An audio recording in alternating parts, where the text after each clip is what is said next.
واجهة كرداسة في سوق الجمال المعلم رشدي صالح توجة. ما خدتش من الارض هتحتار. شبح سوق الجمال، انضف سكاكين. الولايه دي على قديم، اصلا ده مين وده مين، بس هو واقف في مكتب جمال وخلاص. الناس دي بقى اللي ماسكه السوق، اللي هو السوق بتاعها ادب، احترام، اخلاق، معامله حسنه، ناس على حق يعني.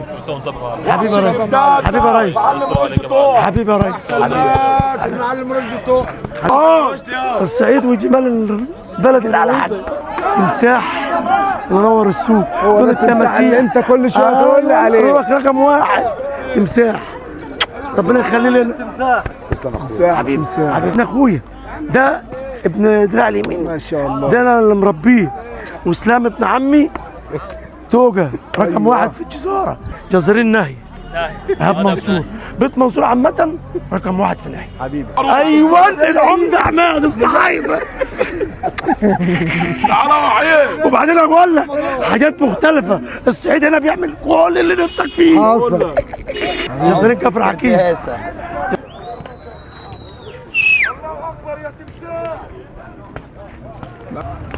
الله الله الله الله. في قارنا مفيش مقارنه، في قارنا مفيش مقارنه. هو ده اللي بيجيب البيان بتاع الكرداسه دي. كل سنه وانتم طيبين يا اخويا، ورمضان سعيد عليكم وعلى امه محمد ان شاء الله يا غالي. السوق ناس 10 على 10، ناس محترمه. اللي بيخرج ده السوق العالمي رقم واحد. سوق قرقاش ده رقم واحد في مصر في العالم. دلوقتي داخلين جوه السوق ده، اوله مكتب التمساح، داخلين بقى على مكتب الشبح. الشبح ده حياه تانية وعالم تاني في الجمال البلدي والسوداني. بينا يا باشا على مكة، بينا على الشبح، بينا على الشبح.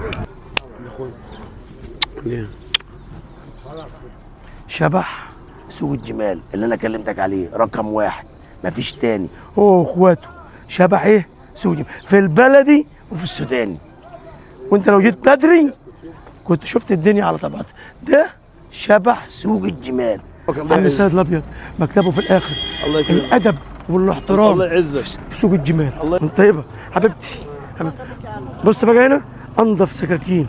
الولايه دي على قديم وحاجات من اللي هي العده النظيفه هنا في سوق الجمال من زمن الزمن، وهي في سوق الجمال انضف حاجه.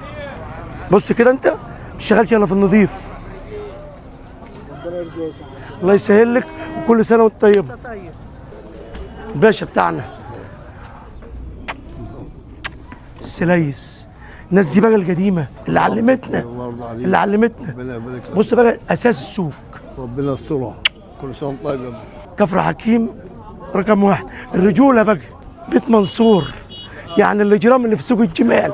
يعني ما حدش علمني صنعه الجمال الا بيت منصور. الله يرحمه اخو الراجل ده عادل منصور، بطل بتاعنا المجهول. انت البطل المجهول. انت البطل يا ماشي. منصور. رامي بقى ده الونش، ونش سوق الجمال مفيش تاني. اتفضل يا معلم. بتاع كبده ايه اللي جابه هنا؟ ده عايز ينضرب ده. جايب على معلم رشدي يا اخي. واجهة كرداسة، واجهة كرداسة في سوق الجمال يا اخي. واجهة كرداسة في سوق الجمال المعلم رشدي صالح توجة رقم واحد على اي واحد. حبيبي يا درشي. طبعا بيبتدي من الساعه 6 الصبح، وكلنا بقى جزارين. بص جميع جزارين المحافظات تيجي هنا الساعه 6 الصبح، كلها بقى بتاخد من المكاتب دي.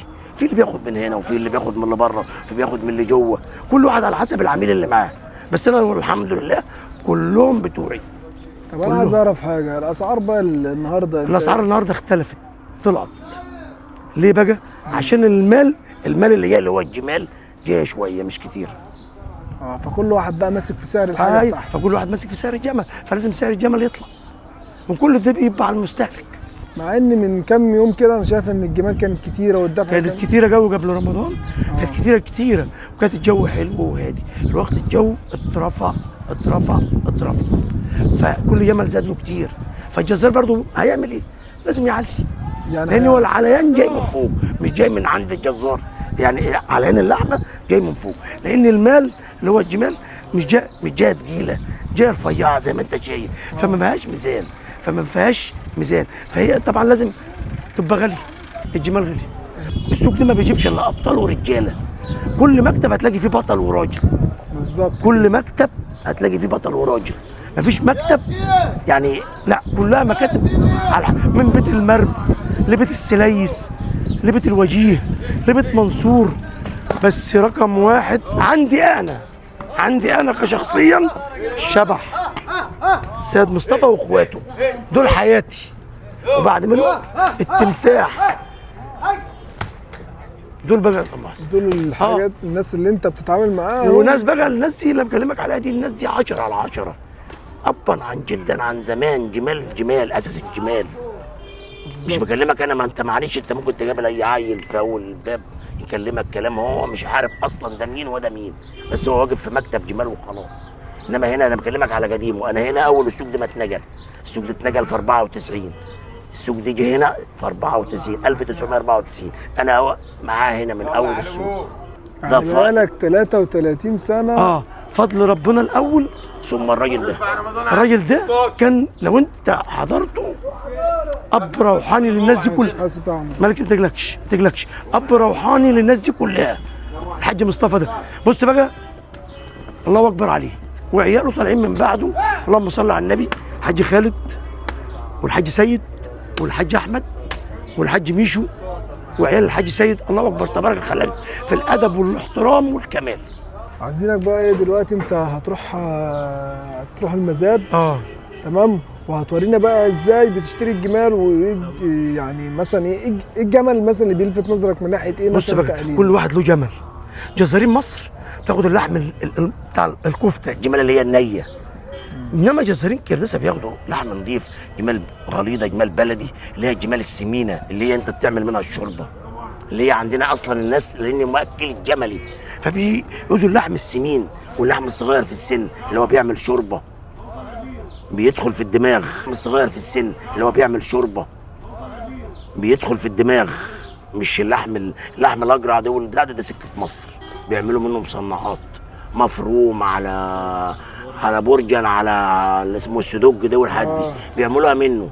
انما احنا عندنا اللحم بتاعنا ده اكل طري ناعم، شوربه ولحم سمين بالظبط. واحنا ما بنشتغلوش الا في رقم واحد. وانت جيت المذبح وشفت، ما شاء الله، انت جيت المذبح وشفت رقم واحد. ما نعرفش نلعبه بالذات في المال لازم يكون درجه اولى.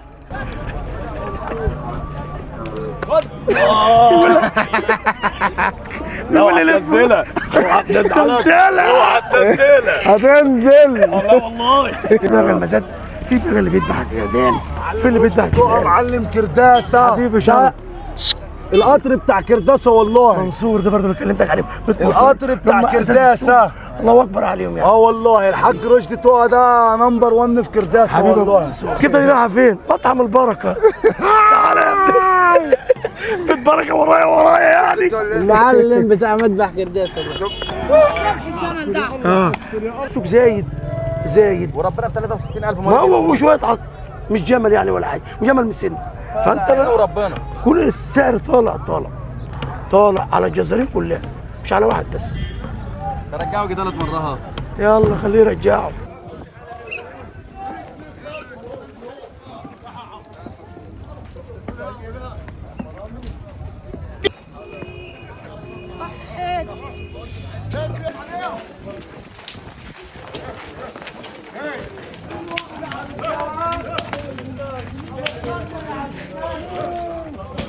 مين جاي يقف؟